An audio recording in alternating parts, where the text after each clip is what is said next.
Slow internet. Let us find out if DNS is the real reason. Before we start, may I ask you to hit that subscription button, please? Thank you. So if you are experiencing slow network, I'm going to show you how you can troubleshoot whether the issue has to do with DNS. What we are going to do is to find out how long DNS takes and decide if it is slow or not. Now I have captured some packets. Let us filter and find the DNS packets. Here what we can see are only DNS query and responses and so on and so forth. So when you look on that protocol, you will see only DNS.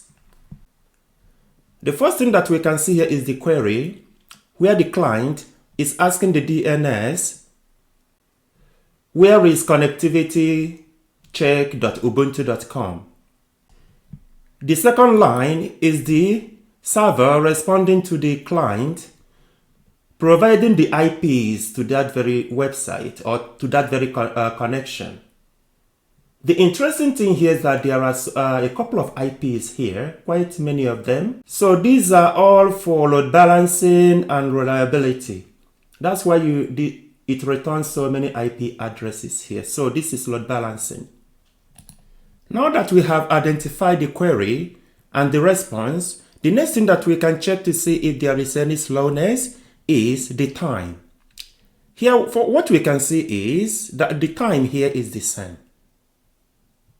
You can see 14:34:47. That's when the request was made and the response came back at the same time. So this means that this is actually a very fast connection. So there is no issue identified here.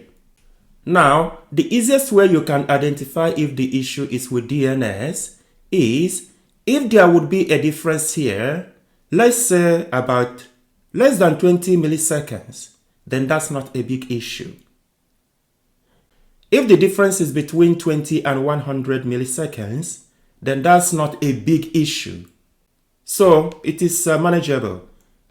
If the difference between when the request was made and when the response came back is more than 100 milliseconds, then that's a slow network. That means that the DNS is slow. If it is beyond or above 500 milliseconds, then that's a very big problem. That's how you can easily troubleshoot DNS-related issues using Wireshark. I hope this has been helpful. In the next video, we are going to check TCP handshake, how we can use this to troubleshoot network-related issues. Please subscribe to this channel to like and to share. Thank you.